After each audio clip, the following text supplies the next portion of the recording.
Now, from the signature bank media, not so much anymore, NPR. Illinois grad rate hits new high even as ACT scores lag and students continue to miss class. Right. So ACT scores are dropping. The NAP math and reading scores are dropping. The chronic absentee rate is increasing. And the grad rate hits a new high. Graduation rate hits a new high. Gee, what's going on there? Oh, boy. And I can also guarantee you that the teacher self-evaluation remains at 99% excellent. Teachers evaluating themselves. Man. That's great. And by the way, the irony is completely lost on the Chicago Press Corps. I can guarantee you that. What's going on the campus, college campus, that is? University of Wisconsin-Madison has bubbled up to the surface thanks to an associate dean named Percival Matthews, special advisor for access and community. You know, got to come up with euphemisms for DEI positions. The special advisor for access and community at UW-Madison will, quote, advise leadership in the development of the university's overall plans regarding access and community. Well, there you go. It's all explained in the job title, I suppose. And Percival Matthews will report directly to the chancellor and provost. Very good.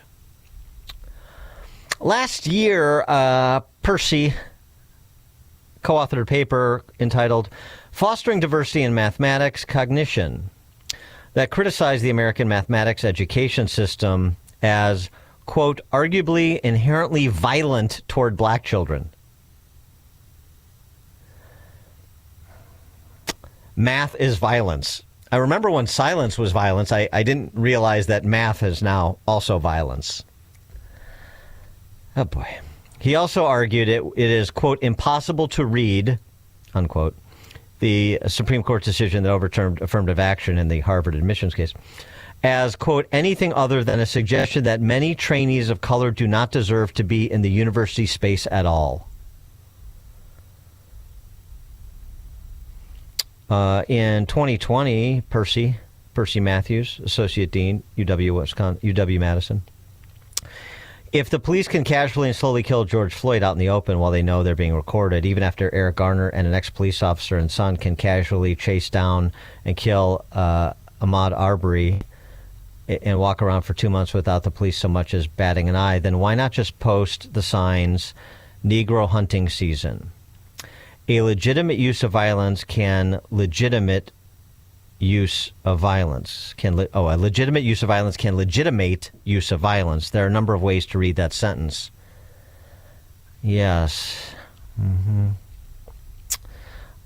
He defended the rioters who burned down Minnesota. I think you're sort of getting the gist.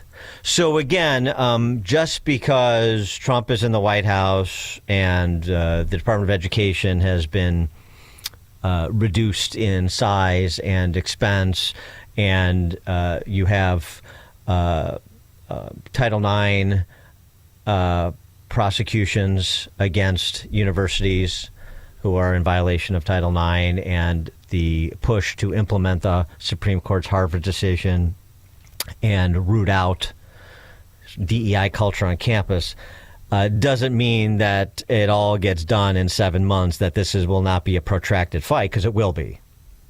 And even more so at the K through 12 level, which of course is primarily a state and local issue. So I wouldn't run around declaring victory over the teachers' unions and the other forces of darkness too quickly. Priscilla West is a researcher for Peter Schweitzer's Government Accountability Institute.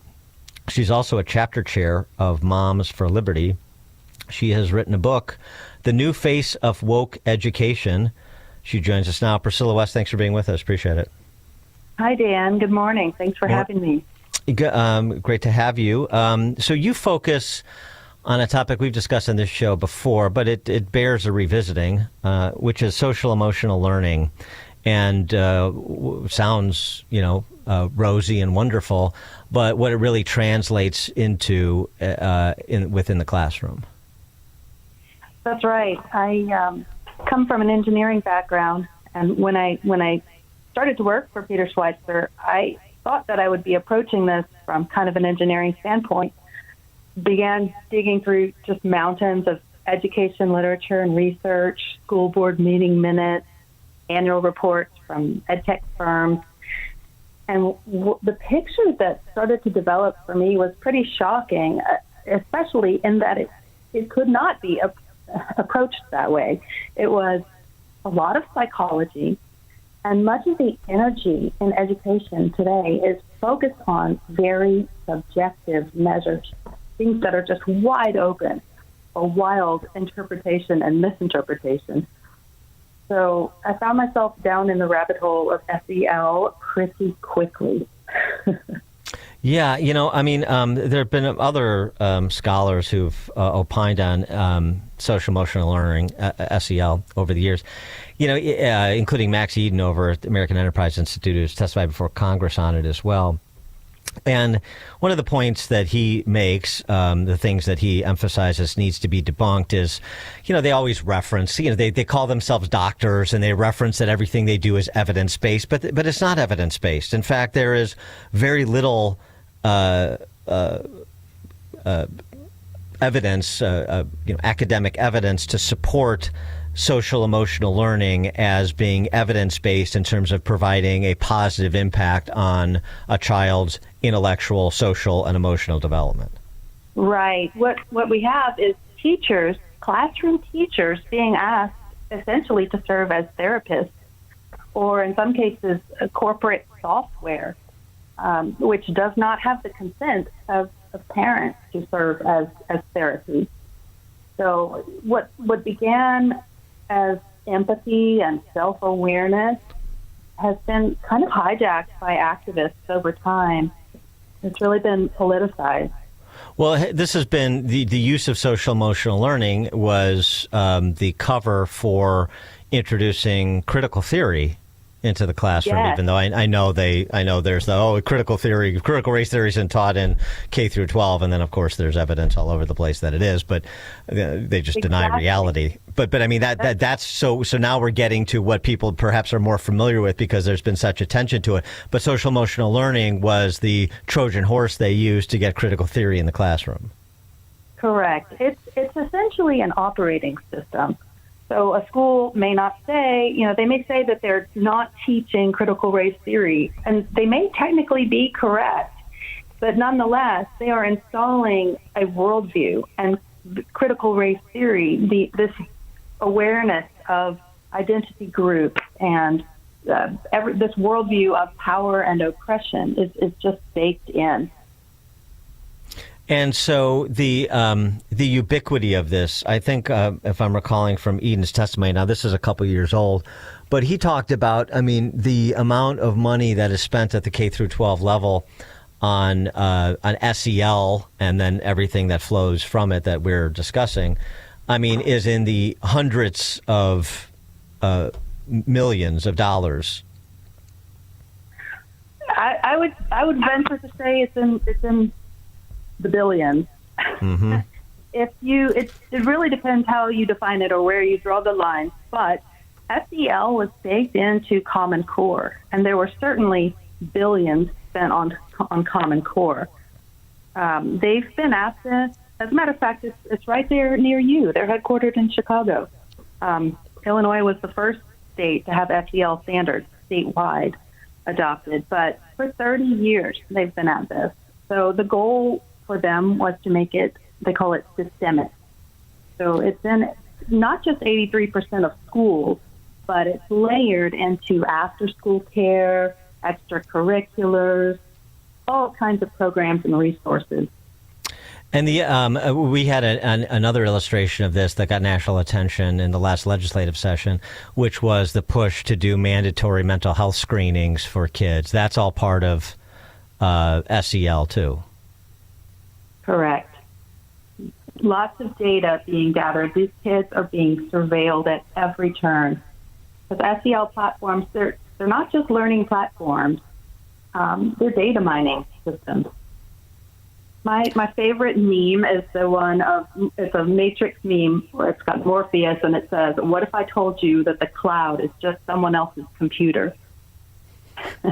So you think about your child sitting at a screen all day, not only doing SEL specific lessons in some cases. In some places, California, Illinois, they're very open about doing SEL.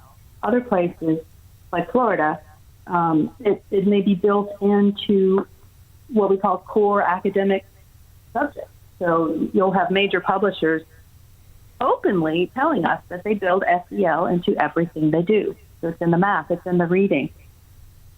Is it like illustrations? We talked about one this week at Deerfield High School here in suburban Chicago. English teacher had all the kids take a privilege test, 35 questions, and check, give yourself a point if you have this stated benefit, subtract a point if you don't, and then come up with your privilege score. And then let's discuss who's privileged and who isn't and why. Is that more of the same? Yes, especially since 2019, 2020, where SEL kind of got changed or transformed, and it's now transformative SEL, but it is hyper-focused on identity. When you see kindergartners or first graders really, really looking at their identity groups and expressing grievance, you've got some SEL tucked into your school somewhere. But all of this focus on identity really fuels that rage machine. The other thing, too, is, and you talk about this in a piece that I read at Breitbart, the sort of the school climate assessments, too, that go to, like, is this a safe environment? And I don't just mean, like, sort of physically safe, although they may conflate that phraseology too, but it's sort of, is this a safe environment for someone to physically, yes, but also to sort of like express themselves, to be themselves, to live their truth. I mean, all that sort of gooey, quote unquote, character development. Right. This part was really interesting to me in the engineering world, how they take kids, hormonal, emotional teens sitting at a computer, plugging in their feelings. This might be a fleeting emotion that the child is having. But anyway, all these kids are piling in their data, their SEL data, and it is then repackaged as science because now it's data, right? So this subjective feeling, I don't feel safe at school, or I don't feel included at school, becomes then something on which the school is judged. Right. I don't feel heard or seen. Right. And then what does that exactly mean, and what are we supposed to do about it exactly? Right. We're supposed to spend more money on more programs to make the kids feel seen and heard. Hire one more associate superintendent or something, right? Exactly. So this SEL is kind of a whack-a-mole situation. It is rebranded continually. You talk about school climate as one of the ways they've done it. Another big way, a current thing that's very popular is media literacy. You see this yes. push for media literacy. That's related because they are essentially trying to tell children which media sources are good and which aren't. That's why we have that in Illinois, as you probably know. You are not literate if you read Breitbart, Dan. Did you know that? Right. No, that actually is an important part that I had forgotten. But that propagandizing and that indoctrination and they run, and of course, the typical projection misdirection. They run around banning books if you don't want pornography in the kids' library. And meanwhile, they're the incredible shrinking parameters of debate that are allowed in classes, including source material. Right. They're rebranding it. They're redefining words. We know that they are master wordsmiths. I mean, you listen to James Lindsay talk about the word joy and how it has been redefined. It is absolutely astounding. But SEL is really great at that. So, I mean, it's one of those things where if you, and I've heard people say this, want to get your reaction.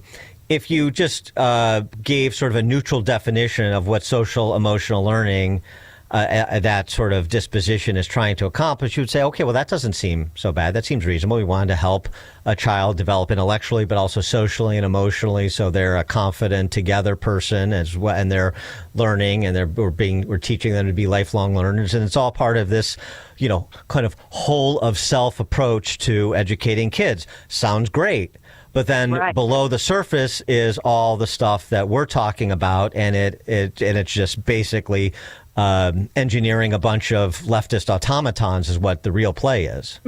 Yes, exactly. I always have to come at it from several different directions. When people ask me what SEL is, I always give them the definition that your standard school board member might give you, which sounds wonderful. It's a way to help kids manage their emotions.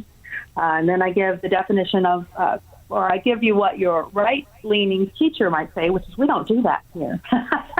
They always say they don't. Right. And you can't blame them. It is pretty well hidden. But what it actually is this sounds so extreme, but it's the backbone of a global tyranny. This is global. It started in the U.S. with, your guys there in Chicago, Castle, but it has gone global. And the UN is a big backer of this. It's built into everything.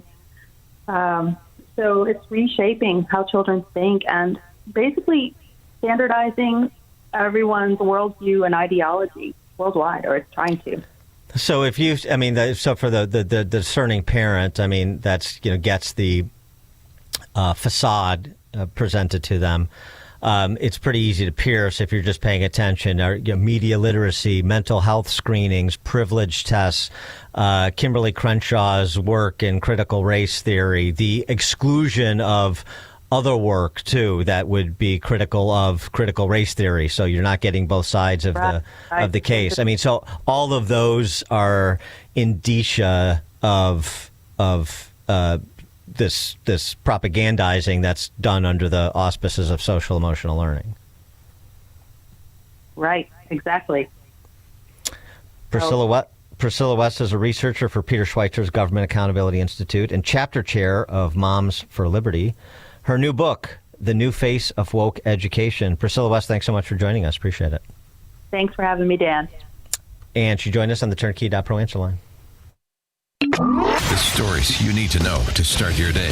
This is Chicago's Morning Answer on AM 560.